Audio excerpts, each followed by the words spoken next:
função das escolas nos fazer ler livros, não é? Enquanto o currículo da maioria das escolas obriga a ler e reler grandes clássicos da literatura, a maioria das pessoas odeia esse tipo de livro e prefere coisas mais divertidas e populares. Harry Potter e Dragon Ball no lugar de Machado de Assis e Clarice Lispector. Deixando a qualidade de livros do lado, deixamos os clássicos serem esquecidos. E qual a importância dos clássicos em primeiro lugar? E uma pergunta melhor ainda, se as pessoas não leem clássicos porque são chatos, e se a gente tornasse os clássicos mais parecidos com os livros mais populares que todo mundo lê, como, por exemplo, o mangá? Essa é a proposta do assunto de hoje, a obra Bungo Stray Dogs. Então, se você também quer ouvir sobre literatura clássica, poderes paranormais estranhos e mafiosos estilosos, já clique aí embaixo no se inscrever enquanto eu rodo a vinheta.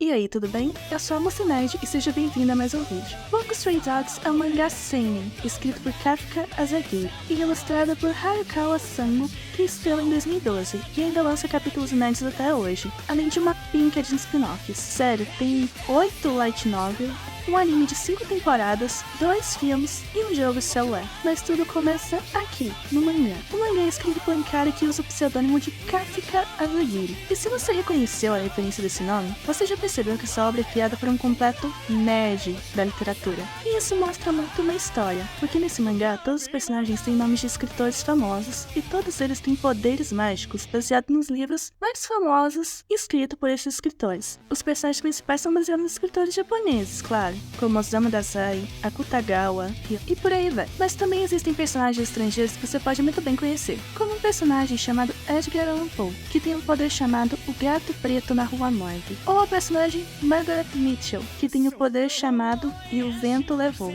E isso é a norma dessa série. Exceto por poucos personagens de fundo aqui e ali, todos os personagens nomeados importantes da série são versões fictícias de escritores famosos da vida real, seja da literatura japonesa ou da literatura ocidental, e literatura especificamente clássica, dos séculos XIX ou do começo do século XX, ou seja, os livros normalmente mais importantes da história literária do país, e que geralmente são os livros ensinados nas aulas de literatura das escolas. Esse edifício de trama da história não é por acaso. Como você pode imaginar, a intenção do autor é sobre valorizar a literatura clássica, tentando de alguma forma te fazer conhecer esses autores famosos do passado e associar eles a uma história divertida de se ler, enquanto, claro, também te oferece uma história boa, e acreditem, a história é muito boa. Não é só feita para te influenciar a ler. Além das referências literárias, o mangá tem uma história mais que suficiente para se manter em pé sozinho. Tem personagens bem complexos, uma história envolvente, um sistema de poder único e bem explorado. É uma história maravilhosa. Se você estiver interessado, o anime dublado está disponível na Crunchyroll e o mangá é lançado em português no Brasil pela Panini. Além disso, não se preocupa, a história vai fazer sentido que você sabe muito sobre literatura ou não. Isso dito, para quem sabe ou se interessa em saber sobre literatura, a história adquire um tom muito mais profundo, pois Kafka, no caso, o autor do mangá original, não o autor de A Metamorfose,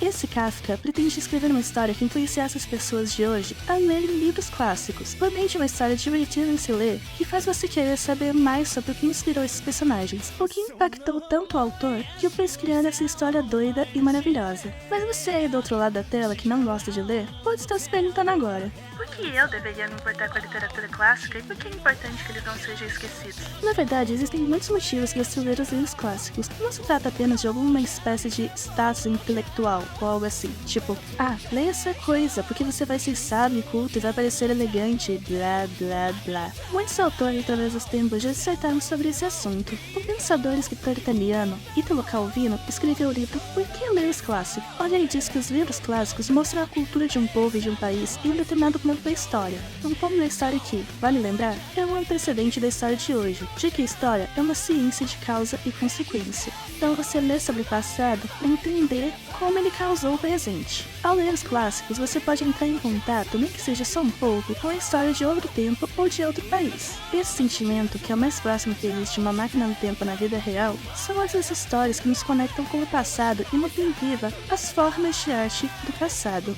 que podem servir para influenciar ou até mesmo para entender a arte de hoje. Afinal, todo livro que você gosta de ler hoje só existe porque algum escritor se apaixonou pelos livros através da leitura de outro livro antes de você. Por exemplo, os livros da famosa escritora Sarah J. Maas são sempre reescritos de contos de fadas clássicos, como A Bela e a Fera e Cinderela. Ou então, o mangá Dragon Ball, que foi parcialmente inspirado no clássico da literatura chinesa Viagem ao Oeste.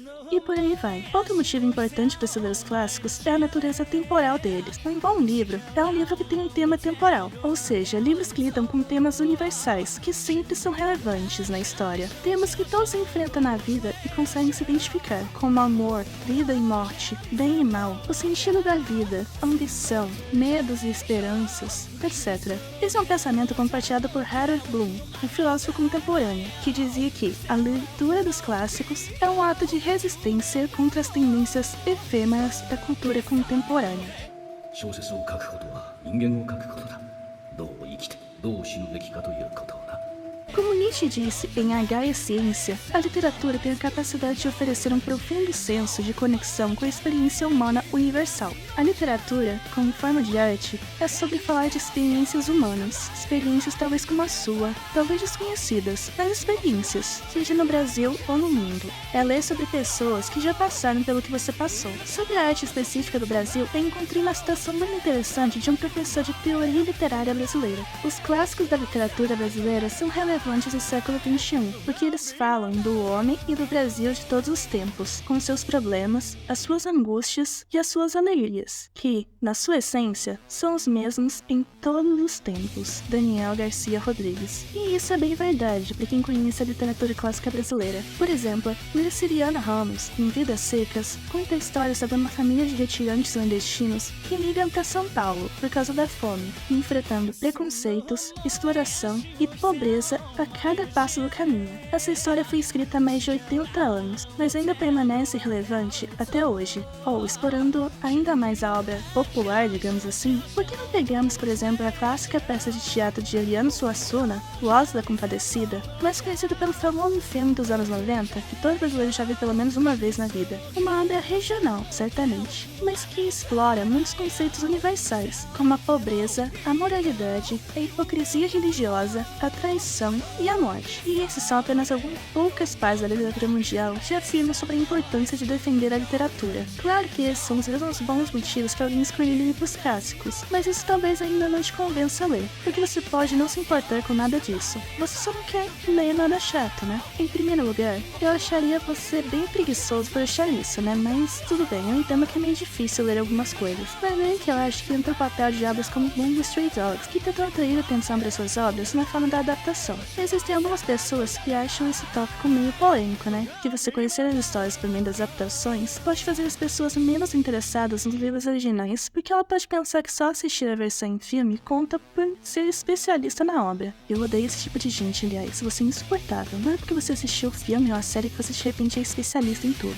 O que me vem à cabeça sobre esse argumento defendido por alguns no primeiro momento é a ativista e escritora Simone de Beauvoir, que disse em um dos seus livros: é preciso erguer o povo à altura da cultura, e não rebaixar a cultura ao nível do povo. E é uma opinião, por mais polêmica que seja, que muitas pessoas têm, né? Que traduzir, digamos assim, os clássicos de uma forma mais mastigável para o público em geral, é de alguma forma rebaixar essas obras clássicas. Mas eu penso diferente. Claro que pode ser só porque foi assim pra mim, mas eu acho que obras como Bungo Stray Dogs têm o potencial de fazer as pessoas se interessarem pelas obras que elas referenciam. Porque, em primeiro lugar, você aprende sobre a existência das suas obras em um contexto mais neutro, que você consegue relacionar com uma coisa legal, sem ter que ser obrigado a fazer isso como a gente fazia na escola. Primeiro vem o interesse, a capacidade de enxergar ler como algo mais do que apenas estudar e aprender. E depois de despertar o interesse, é que vem o trabalho árduo de fato pegar os livros, ler e tentar entendê-los. Mas e você? O que você acha? Vamos discutir isso aqui nos comentários. Obrigada por assistir até aqui, deixe seu like, compartilhe o vídeo, sai vídeo todos os domingos às 10 horas da manhã, e eu acho que eu te vejo por aqui na semana que vem, nessa mesma hora, nesse mesmo canal. Força Nerd, desliga. Tchauzinho!